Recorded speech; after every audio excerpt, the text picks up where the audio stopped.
crowd. Hello and welcome to TV Burp. Tess gets her bottom patted on Strictly.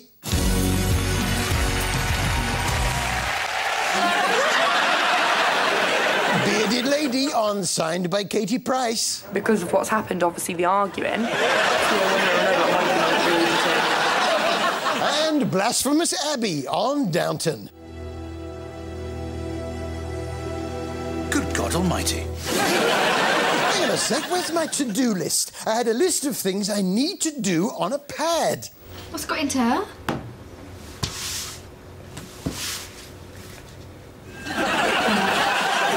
Private. What was he doing on Doctors? I must say, I did learn a lot from new evolution show Origins of Us with Alice Roberts, although I'm not sure that everything she said was entirely true.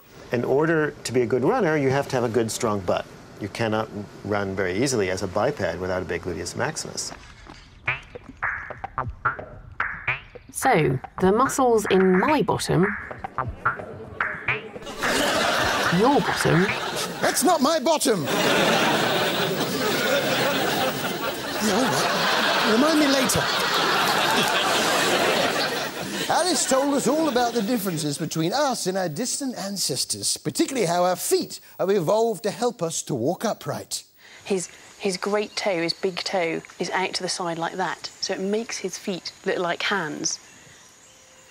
Millions of years ago, our ancestors would have had feet which grasped like this. And that's something that we've lost. Well, you say that, but my big toes have always been fairly long.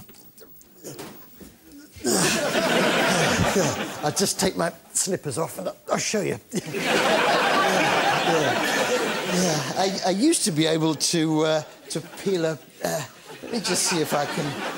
let's just peel that top bit and then... I used to be able to...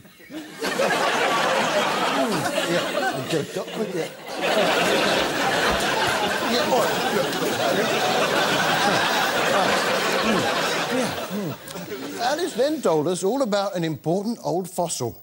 And it's just remarkable how much of a skeleton has been preserved, how many bones we have here. It dates back to 1.5 million years ago. He's called K&M WT 15,000. Catchy name. K&M WT 15,000, your dinner's ready! It's not a great name, but it does mean he didn't have to pay much for his personalised car number plate. He had a nickname, though, Nario Katomi Boy, and Alice seemed rather taken with him.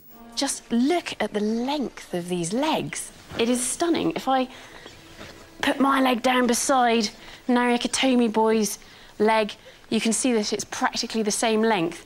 His femur fits along my thigh. His tibia fits quite nicely along my lower leg there. Well, if you like him so much, why don't you marry him? She's not my type, H. I like my ladies with a bit more booty, know what I'm saying?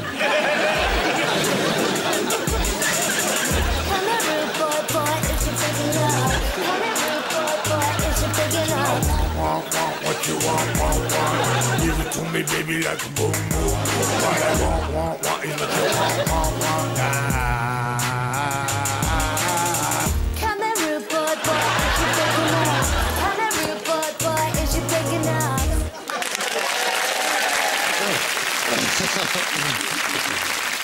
EastEnders now, and Jean was having another one of her breakdowns. So, what's the best way to treat it? Tablets? Some sort of therapy? Well, Alfie had an idea.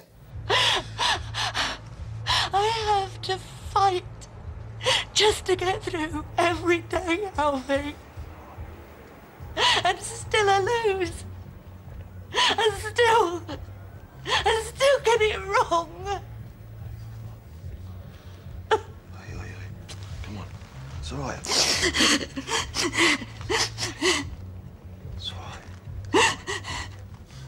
Do you fancy an ice cream? Yeah, knock back a Calipo, you'll feel much better. Talking of EastEnders, I wonder what the Mitchell brothers were like as babies.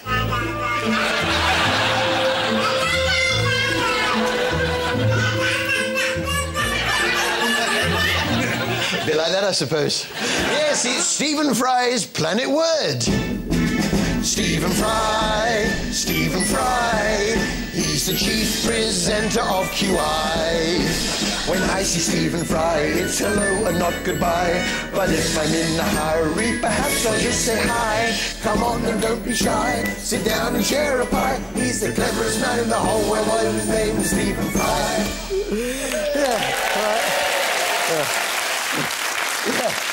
Yeah. He's out and about, filling his head up with even more information. This time about about language and dialect. It's not all work, though. He's still got time to try and pull. Language, of course, is a kind of cocktail, isn't it? Not sure he's interested, Steve. With a lot of foreigners on this show, it wasn't always easy to follow what was going on. I mean, I can usually make out one or two words, like I could tell that this next fella was a fan of Betty Boo. Betty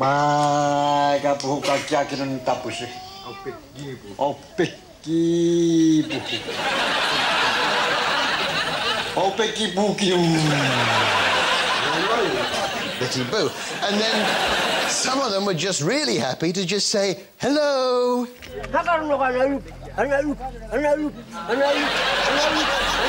Hello.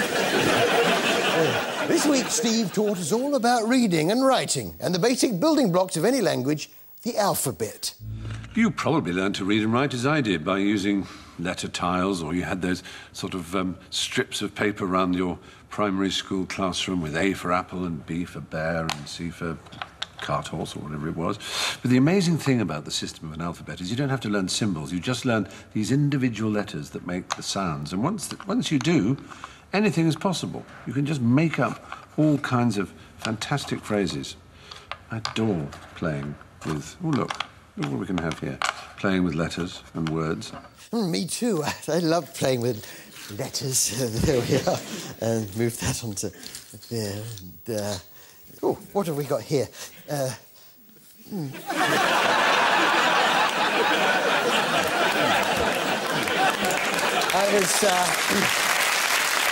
was surprised to see an X Factor tart on Celebrity MasterChef this week. So tell me about your tart then.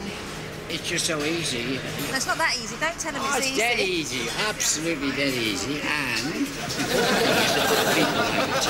There, it's the X Factor tart.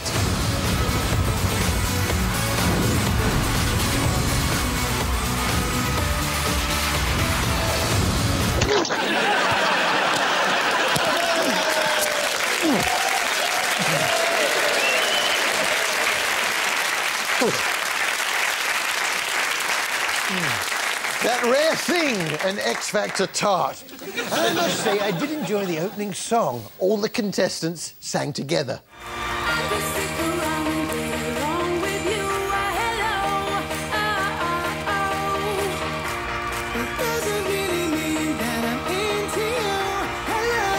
Hello.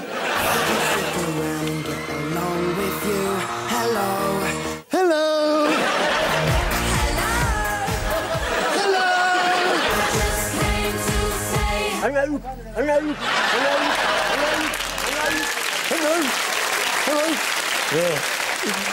Kirsty Allsop's back with a new show, and now the bottom's fallen out of the housing market, she's had to rediscover a new passion. I have a passion for crafts, and it turns out so do you. No, I don't. I'll be taking you on a tour of Britain's brilliant county and agricultural shows. I don't want to go on a tour of county and agricultural shows. Leave me alone.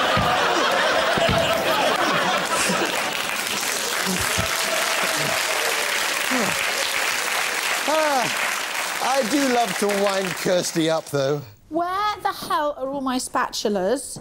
I don't know what it is. I'm sure girls don't steal kitchen implements.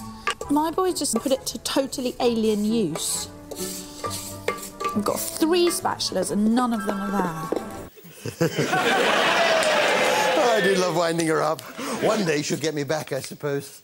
She said about making eclairs. Oh, what's this? A note. Dear Harry, hope you enjoy this eclair. Love, Kirsty. Oh, stinks a bit.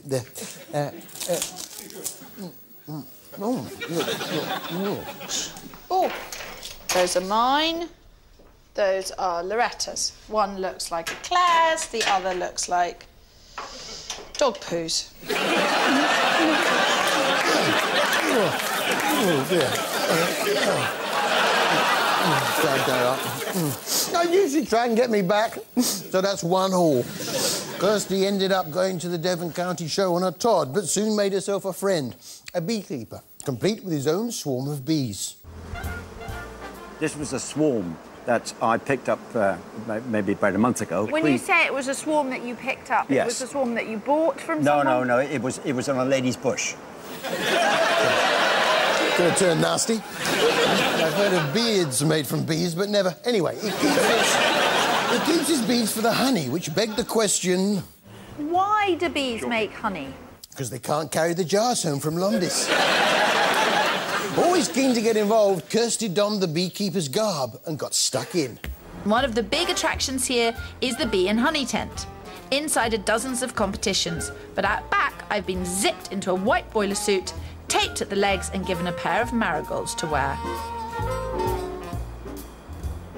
No bee is getting in here.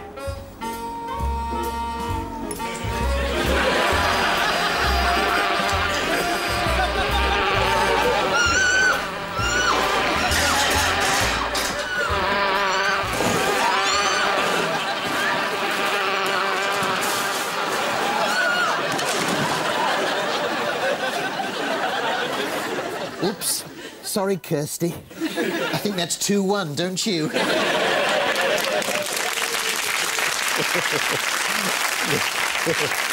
I did learn something new from Kirsty's Handmade Britain about how to serve scones. As we're in Devon, it's the Devon County show. Yeah. It's got to be the cream first, then the jam. Devon scone etiquette means that if I put the jam first and then the cream, my scones will be marked down. But if I were entering them over the border in Cornwall, then it would have to be the other way round. Now I like scones from Devon with the cream on first and then the jam, but then I like scones from Cornwall with the jam first and the cream. Oh, which is better? There's only one way to find out.